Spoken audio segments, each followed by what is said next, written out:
Okay, so I'm gonna start the timer. I'm just gonna do a quick little 3, 2, 1. All right. We'll get jumping. All right. Yeah. Here we go. Ready? 3, 2, 1. What's going on, everybody? It's your boy Ricky Revamp, and today I have Brooklyn the Barber with me today. What's going on, everybody? How's everybody doing? All right. Thank you for tuning in to TABBTV3.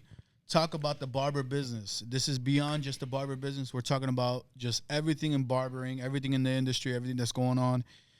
And so today I have Brooklyn, man. Talk to them, Brooklyn. Where you from? What you got going on? Do we keep calling you Brooklyn? You know what I'm saying? What do we do? Talk to me. What's going on? My name is Brooklyn. I was obviously born in Brooklyn. Right. I love New York. You know, I do live in Florida right now, but I still want to represent for my people up home. You know, I'm blessed that, you know, my family's in New York, and I have some families here too, but at the same time, I have new family members Right. that love to do what I do. And honestly, you know, I own a barbershop in Castleberry. It's called Brooklyn's Barbershop. Scope. I had the barbershop now for 8 years. It's going to be 9 in March. And not only that, but I'm blessed, man. I'm blessed. I love everything about it. I love it. All right, so the podcast for you, man, what we're going to be talking about is the transition of being an up north barber and what that's like in just the barber world. And for example, New York City it's a big movement. It's a big culture. I mean, barbering up north, when I went to visit New York for the first time, man, I went to every borough. And let me tell you, there was like barbershops after barbershops after barbershops after and it's normal. That's normal over there. But everything is moving. Everybody's moving. There's so many moving parts. You know, you could feel the hustle in the air when you're there. It's just a whole different beast in itself. So I just kind of like, you know, going from a big city to the sunny city. Or from the sunny state. From the big city literally, to the sunny it's different. State. How has that transition been for you?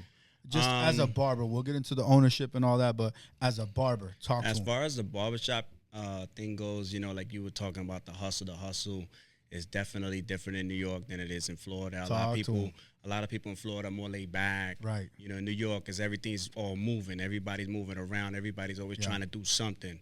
Out here, everybody's like, you know, 6 o'clock. It's time to going go back home. to the In New York, it's different. New York, everybody stays up to like 11, 12, 1, 2 o'clock in the morning. Then, you know, sleep for like 2-3 hours and back at it again. You know? It's really different up there, man. As a Florida boy, Florida representative, I could tell you when I went there, it was just a whole different world in itself. Right. But I loved it, you know, from the like. Because I hustle here, you know what I'm saying, with what I do with barbering and the people and their interaction, like the fact that you can get to New York and at a deli, you're going to feel the hustle and bustle. Like, you better know what you're going to order before you go up to talking about, let me get let me get a bacon, egg, and cheese and keep it moving, bro. because you got a lot of people behind you, too. They're like, yo, hurry up, man. I got something to do. Pressure is crazy. Yo, up there. It's wild. Yo, it's so crazy. Like, come down here, people be lollygagging just to order food. I don't know what And then that's another thing too, man. So it's too laid back, man. Where, you know, speaking of the transition from New York to Florida, you know, everything in New York is fast paced. 100%. You know what I'm saying? So we're more like, yo, we gotta get it right now. We ain't got time. Even though we have like a whole 4 or 5 hours to get it done, we're like, nah, we gotta get it now. Like, we gotta get done now, like in 10 minutes, 5 minutes. Like, I got other things to do. Right. You wasting my time right now. Come on, get up out of here. Keep it moving. Yo. So what made that move? You know what I'm saying? What made you go from big city to Florida, Castleberry, Florida, to be specific? The thing is that, you know, when we came down from New York, we moved out to Mount Springs, and it was definitely a different world for us. We weren't too familiar with it because, like I said, everything's fast paced out here. Everything's slow motion. So, you know, when it came to Castleberry, I was just like, man, you know what? Let me just try something new. I wanted to own a barbershop for a while because I've been cutting hair since I was a little kid. Right. And I used to, you know, cut my cousins, my friends, whatever the case may be, my uncles. And I just fell in love with it, man. I love everything about it. So I was like, since I was little, I said, yo, one day I'm going to open up a shop. Just dope. You know, and I came over here and they gave me the name Brooklyn since I was young. So I was just like, yo, I'm gonna rock with it, man. I'm 43 years old right now, and I don't, man, that's my name. Straight up, that's it really my name. is though, for real. You know, outside of the government and all that, let the government deal with my other name. Right. But everybody else, man, everybody knows Brooklyn, me as Brooklyn. baby, that's it. Yeah, man, because I represent. I love Brooklyn. I love everything about New York, but at the same time, I gotta represent where I'm from. 100%, 100%. And I love that you embody that, man. Like for real, like you embody that energy. I've been around you enough times to already know that, like, I could just picture, I could work with you in the barbershop because I know we're going to run that door down. Oh, yeah. It's going to be like, yo, come on, you got somebody? Let's go. Come on. No, and that's another thing too, man. You know what I'm saying? Like, I'm one of those that I come into the shop, I work, I grind, I stay late, man. I don't give a damn. Right. I stay there till 10, 11 because that's what I'm used to. Right, I take everybody. I don't like to say no to nobody. Right. Everybody need a cut. But that's just the different hustle. Like, I love that hustle. I feel like we're getting that now here in Florida. Like, we're kind of getting it. But, like, you know, like down south, we got it. Like, Fort Lauderdale, Miami. Yeah. Them boys grind. Right. Grind. Central Florida was like, has been slower to getting here and arriving. I think Mickey Mouse did it to us. Right. It might have been some Mickey Mouse magic going on. But listen, man. How has the styles been for you coming from a big city like New York?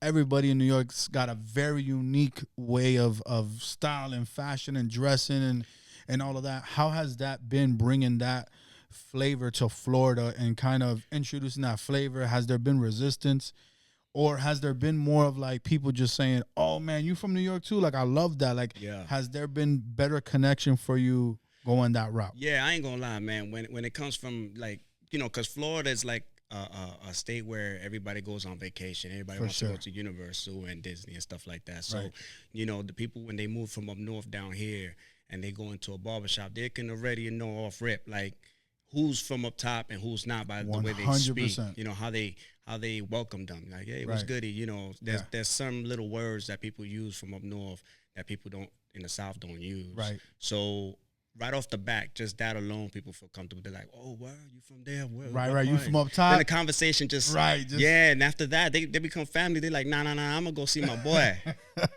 Yo, I love that. I love that New York City is so cultured that way. You know what I'm saying? Because you could be Indian, you could be white, you could be anything. But if you're from New York, it's almost like your your subculture is New York City. You know what I'm saying? Not only that, but going back to the question that you asked, as far as New York goes, the New York swag is always changing.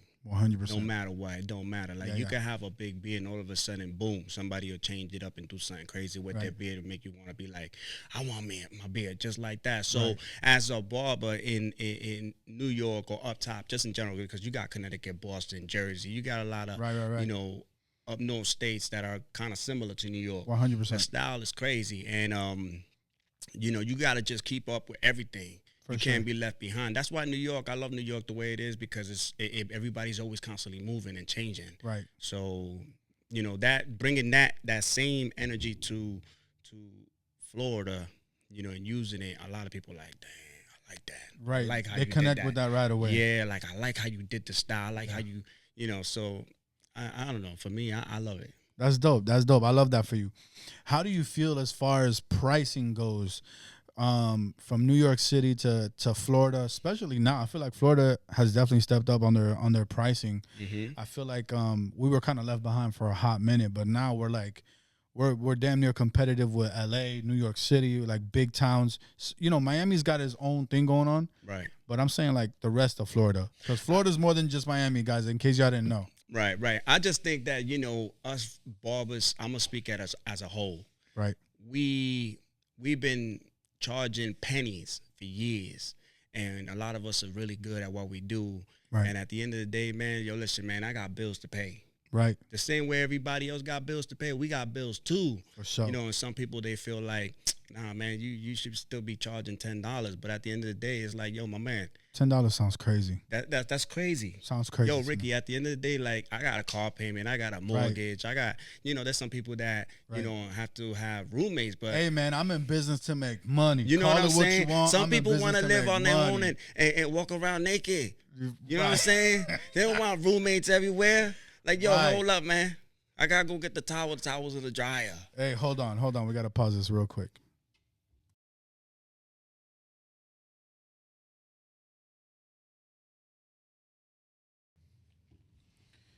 All right, we had some technical difficulties, but we figured it out, and we're gonna keep figuring it out. It's all good. You adapt and adjust. That's the name of the game. Don't you ever forget it, man. That's something that I want to share with everybody as we continue to do this, man. This is, the first of many. So maybe the background's not the best, maybe the situation's not the best, but hopefully, man, in a couple of years from now, or who knows in what episode, we'll be in a whole studio doing this on a whole different level, and we'll circle back. Yep. So it's all good. Situations happen, but thank you, Brooklyn, for being, having the time, being positive, being optimistic about this. We're able to make the adjustments and do what we got to do. Yeah. So we were talking about earlier about prices, the price difference between up north and down south Florida. Even though in Florida, I feel like now the prices have adjusted to what's really happening to the rest of the world. You know what I mean? Yeah. How do you feel about that? How has that change been for you? You mentioned earlier, like $10 cuts. Who's still doing that? That's crazy. Look, this is what I say. I say this, and there's a conversation that I have with my barbers, because we always talk about different things anyway. It's a barber shop. We could talk about whatever. Right. So one thing is that, we already at a point in our career where you have OG barbers, and then you got young, brand new barbers, right? That are still wet behind the ears, just getting into the game, Ooh, learning how to do. Talk to you know them, what I'm saying? Bucks. Young bucks. And my thing is like, I get it. The barbershop shouldn't be too crazy, where we have to overprice anybody. Right. But at the end of the day, you cannot put a barber that just got out of school, that don't know how to do a fade or a blowout, and put them in comparison with somebody like us that been in the game for a hot minute. Right. I've been a barber for a long time, and I'll tell you, the level's not the same. It's not the same. It's just not the same. So this is what I'm saying. At the end of the day, somebody that just got out of school, let's say he's just learning how to even do an edge up. Right. He don't even know how to do an edge up right. Right. You've been in the game for like 10 plus years. You know what I'm saying? You already know how to do everything. Should he be making the same amount of money as you? Ain't no way. Absolutely not. He ain't put in the time. He not only the time, but he ain't even work as hard as me or work as long as me. Right. You know what I'm saying? Not saying anything, towards my new barbers, because for sure. You're gonna understand me when you get to that point where you're like 10 plus years. Right. When you have to deal with going out there, grinding, learning how to fade. Not only that, but even having a customer tell you he don't like the haircut. Right, and that's it. And it's like, what? You gotta eat that. That's crazy. I've been there. I know what that's like. Yeah, it's crazy. So, how do you feel the lifestyle shift? We kind of touched on that a little bit earlier, but the lifestyle change from up north to here, how has that been for you? How when I say lifestyle change, I want to be specifically to the barbershop. Comparing the barbershop to up north, comparing to the barbershop here, obviously your shop is called Brooklyn's Barbershop. Right. You have that New York vibe, New York feel inside the barbershop, and your aura is New York City in itself. So how has that been for you to bring in that culture here and kind of making that impact in your community? The thing is that, my people from up north, when we go into a new state, it's like we just bring the whole state like if it was in a Jan Sport book. Right. Everything, we just bring it all with us, man. At the end of the day, we come even if it's a new state, don't matter. Right. We still have the same grinding mentality. We still try to dress the same, still try to talk the same. We still try to promote and move the same. So even though we moved to Florida, it don't matter, man. Right. It's you. It's the person that you are, how you were raised, and who you have around you that's important. Because when you move to a new state, if you were raised right, you're going to move right. Right.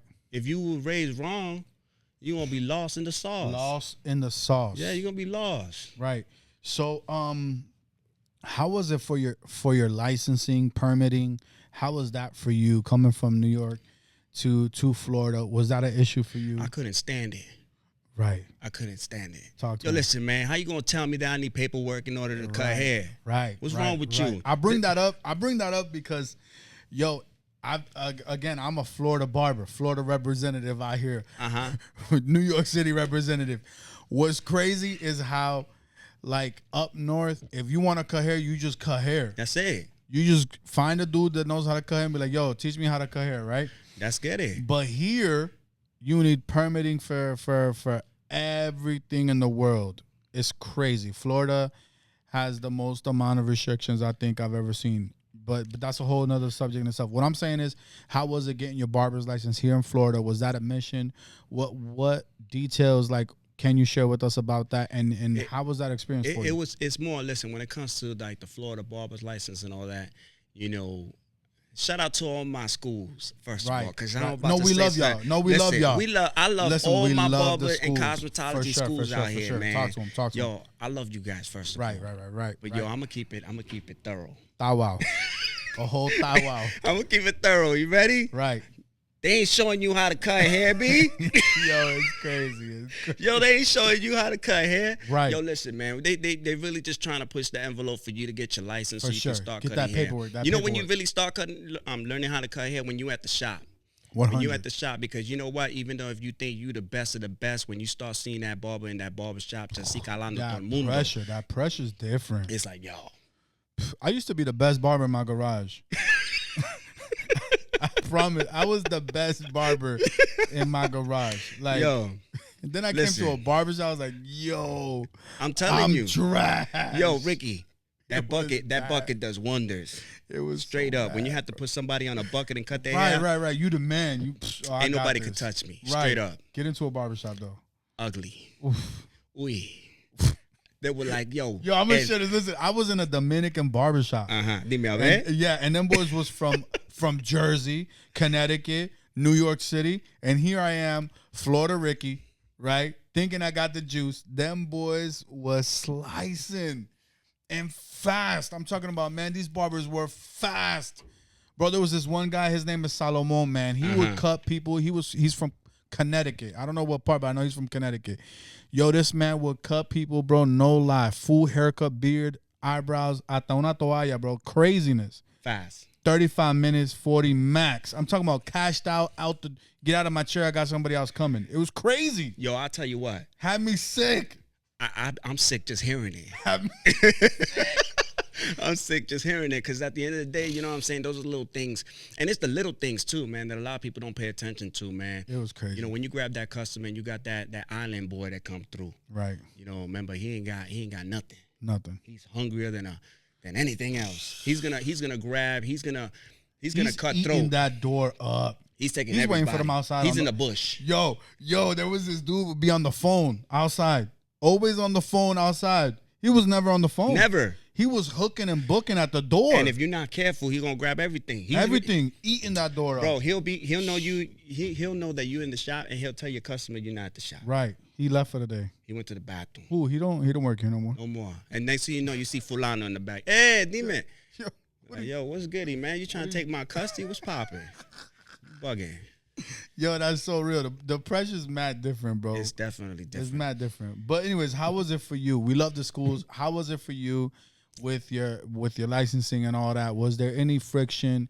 Was it a smooth transition? It was straight, man. I'm gonna be honest with you, man. When I went to the school, you know, there was some people in the school that were like, they thought they were hot tamale.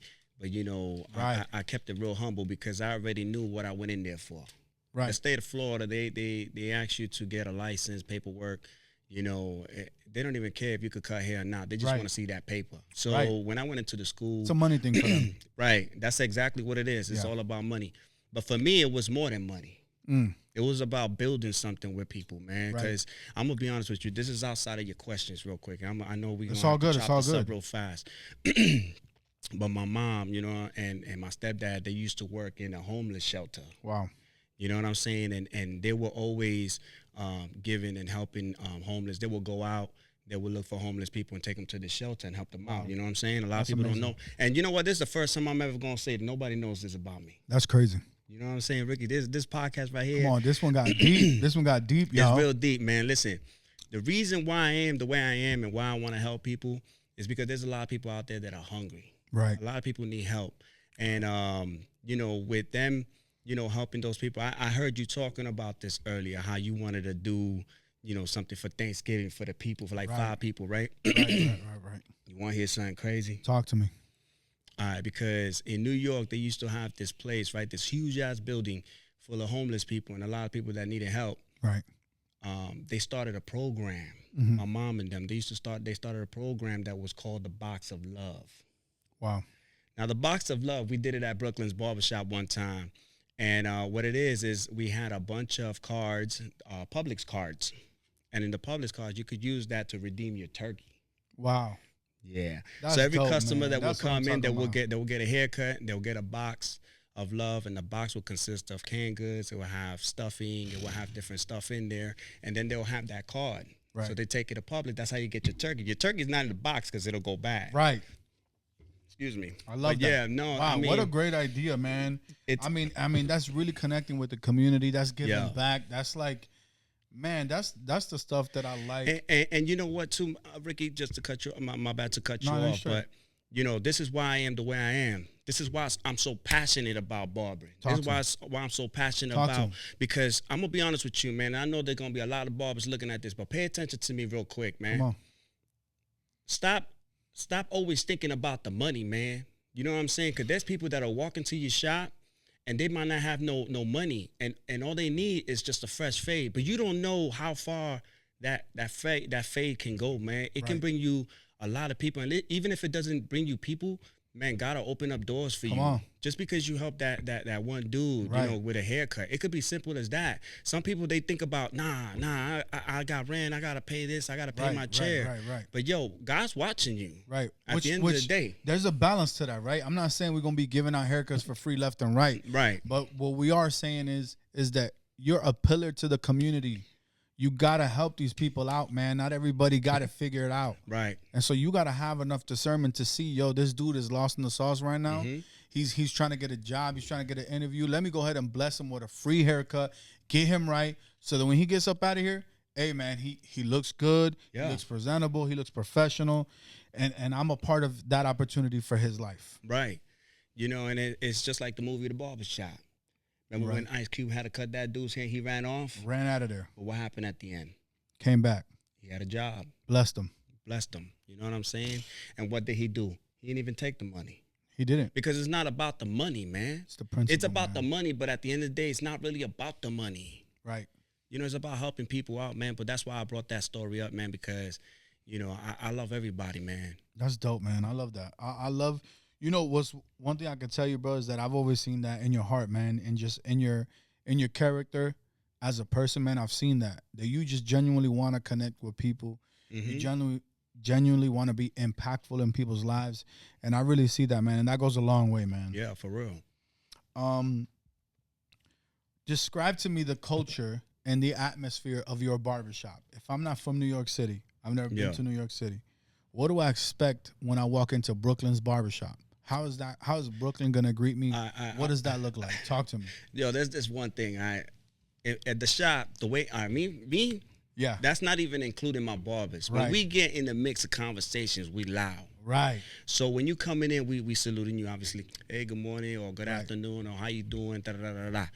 But at the end of the day, we throwing you in the butter. Right. You better have an opinion, boy. You slipping and sliding in the conversations.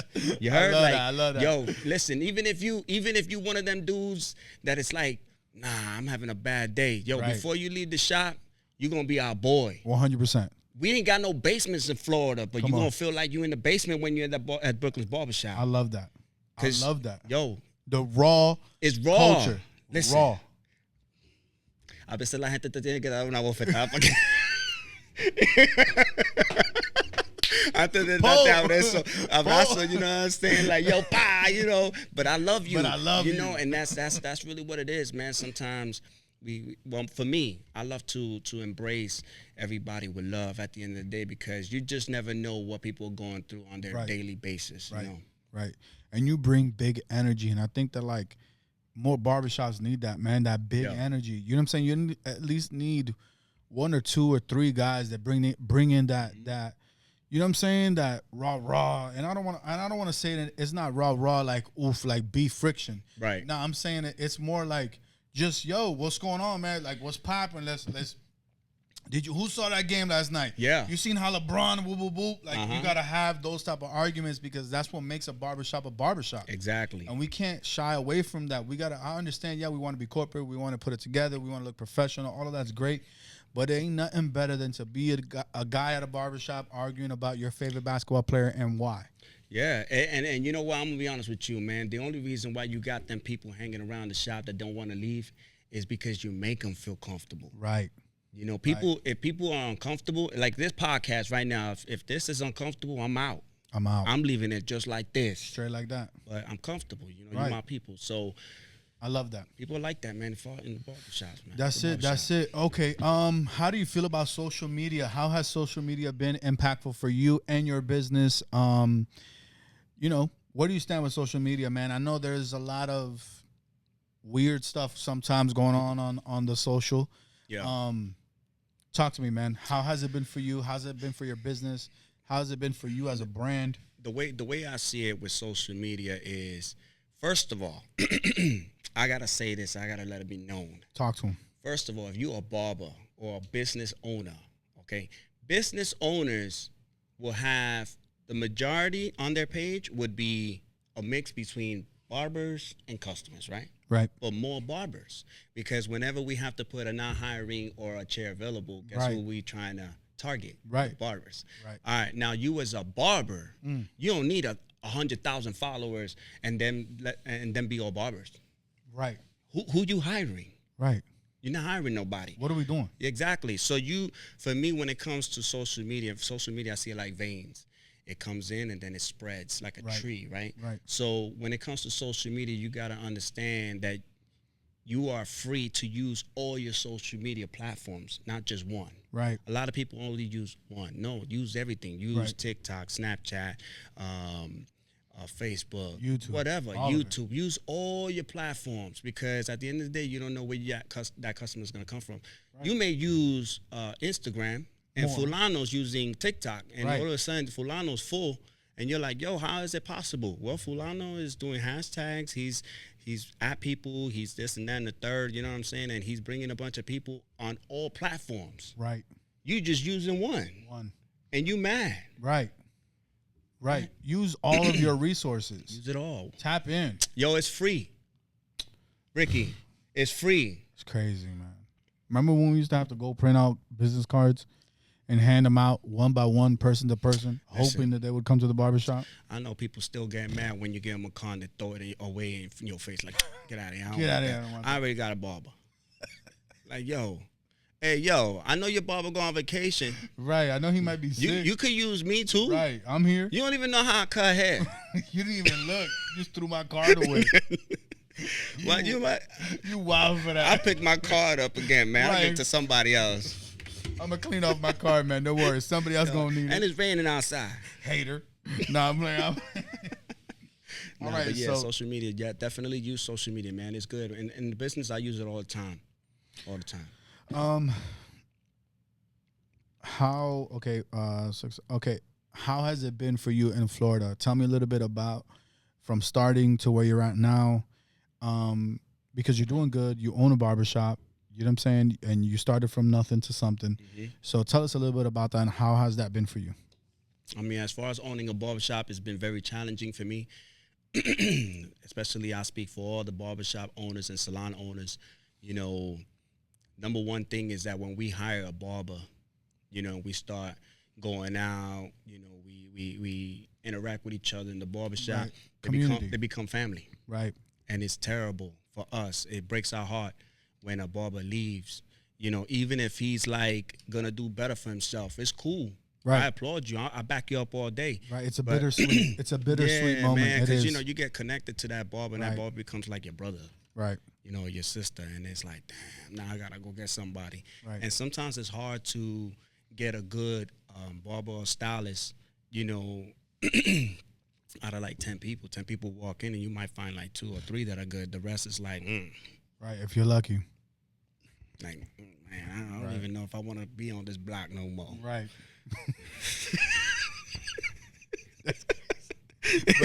but he ain't lying though. It really be like that for real. It really do. Sometimes I feel like, yo, listen, man, I don't even know if I want to do this anymore, man. Because I already know how far I could take myself. But at the end of the day, man, we want people to kind of be on board too, man. Right. But they ain't got the same passion, the same thing as you. So it's like at the end of the day, yo, tú sabes qué? If I'm gonna do bad by myself. Right. I do be feeling like that. It happens. It does. It happens. It does. But But we need them. We need everybody. We need everybody. Hey. If there's one thing that you could have done differently, or what could you have done differently, that you know now that you didn't know when you started?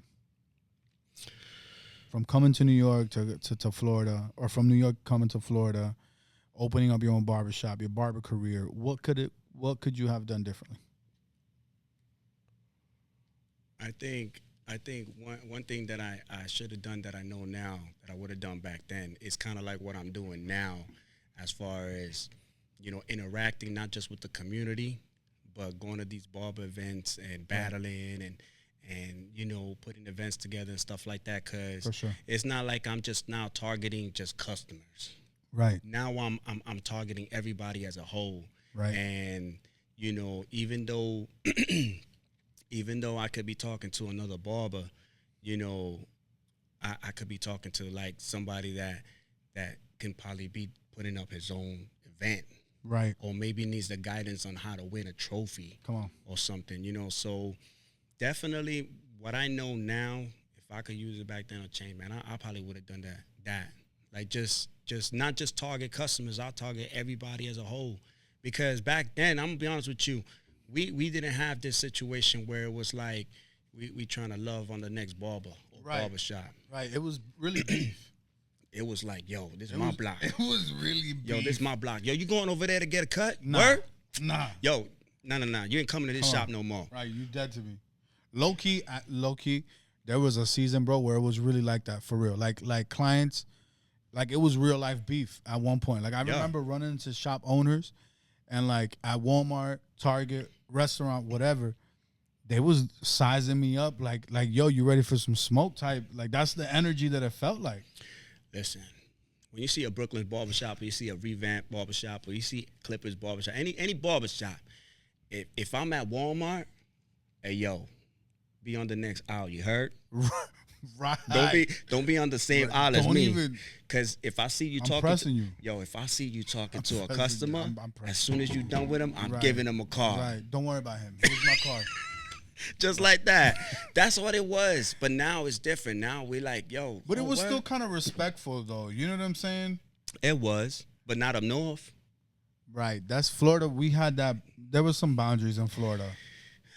Up north, you could walk out of a barbershop and they'll sit you back down in another barbershop. Yeah. Like, Ben, come here. They were across the street. Right. Hey, yo. Right.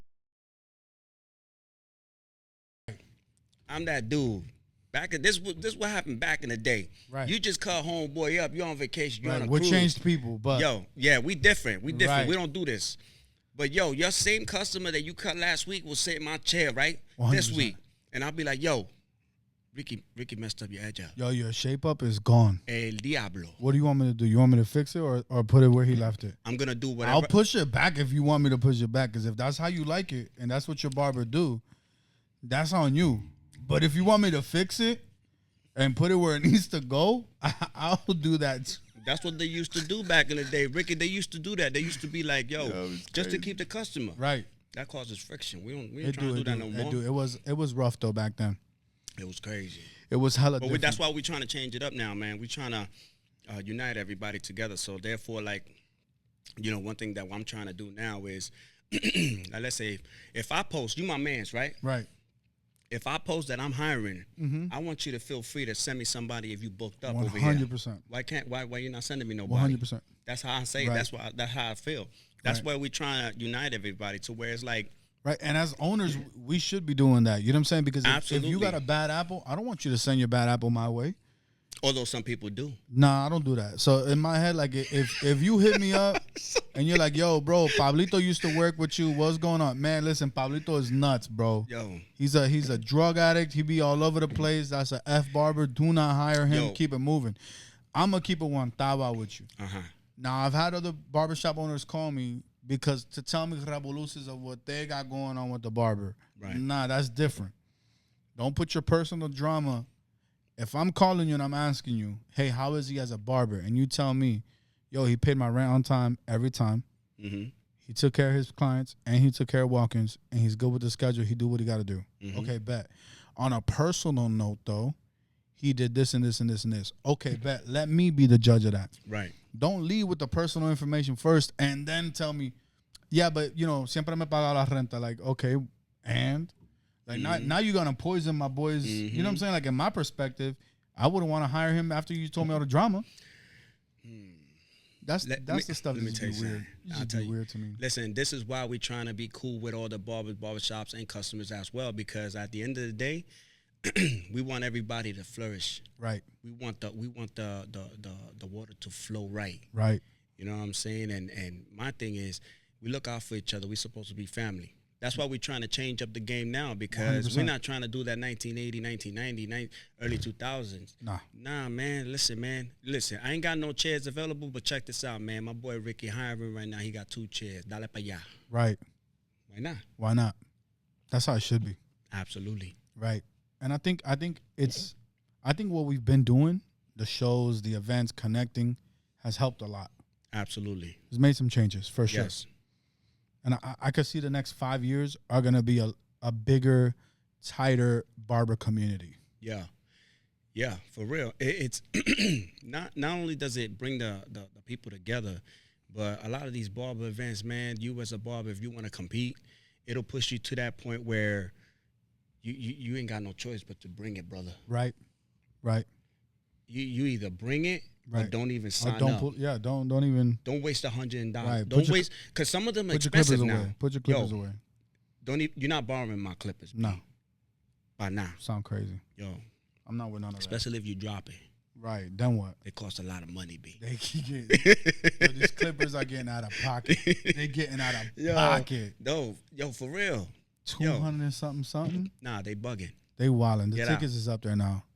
But if any clipper company wants to sponsor me or Brooklyn, yo, we gonna tell you straight up. Listen, come on down. Yo, for real, tell us what's up, man. I'll tell you what, man. Listen, these trimmers right here, booty cheeks. They slicing and dicing. You heard? My man, nah, the clippers fell apart in my hand, bro. Hell no. That's crazy. That's crazy. I love all my clippers though, man. I love all the Wall, the Andis, the Babyless, all of y'all, man, the big companies. I love y'all, man. Keep it up, man. 100%. You're very impactful for the community and for the industry in itself. Made it so much easier for us to cut hair. Right. Cordless, lighter, just more sharper. The list goes on and on, man. They're so much better now. I was talking to Boogie the barber about that. Yeah. And I think he signed with Gamma, I believe, or one of those companies. But man, he says like he genuinely loves his clippers. Like it's just such a difference from back in the day to what it is now. It's a big gap. You know what I'm saying? I remember them Andy's Masters used to have your hand cramping up. And now they're I ain't gonna lie, light. man. Babylon's got that big ass clipper though, man. I feel like I'm gonna be on a hip hop stage. You know, every time I turn them things on, it's like, hey, yo, what's goody? It's like a police vibe because it's a whole flashlight. Yo, remember the big Magnum flashlights? I was scared. Remember those? We were more scared of that than the guns. Right, because them joints hurt. You get cracked with one of them. Yo, when that cop used to walk into the store and have that big ass stick on the side of his leg, nah, hold up, man. Nah, man, that looks crazy. Yeah. Anyways, I'm glad they changed it though. Right. Now they got LEDs, little baby flashlights, beaming. Right. Yeah, beaming. But listen, to circle back, what advice could you give a barber that's considering moving from a upstate to a different state, whether up north, down south, whatever? Yeah. What would be your advice for them as far as any type of move from big city to small city or from small city to big city? My biggest thing is, don't stop the hustle. Right. I don't care what state you in. Don't stop the hustle. Keep doing that old school. I know a lot of people doing that whole Instagram and social media stuff, but at the end of the day, remember, not everybody uses social media. Right, connect. Yeah, you got to go out to your community and let them know what's up. Be like, hey, look, I'm a barber. Even if you're going to get some diapers, man. You're going to go get some diapers. There's a lot of people in that aisle. Let them know, listen, man, look, I'm going to give you our discount if you come through. But, yo, keep hustling, man, because you just never know, man. I love that, man. And with that, we're going to close out, man. Brooklyn's Barbershop, Castleberry, Florida. Originally from up top, man, from New York City, man. I appreciate the energy, the great vibes. Thank you for being here on TABBTV3. Sure. Talk about the barber business. Again, this won't be the last. This is the first of many episodes. And this is not your last visit. This is just the first of many as well. We'll definitely have you back on. Great energy. Man, this was a good run, man. I really appreciate it. And I feel like we got a lot of information out. We had a great time. And you already know it's your boy, Ricky Revamp with Brooklyn. Give a shout out to Brooklyn. Yo, thanks for having me on here, man. I appreciate it, man. It brings me back memories from, I love it. This is just the beginning, baby. Right. This is the first of many, man. So again, we appreciate you guys. Thank you for watching TABBTV3. Talk about the barber business. Let's go. Yes, sir.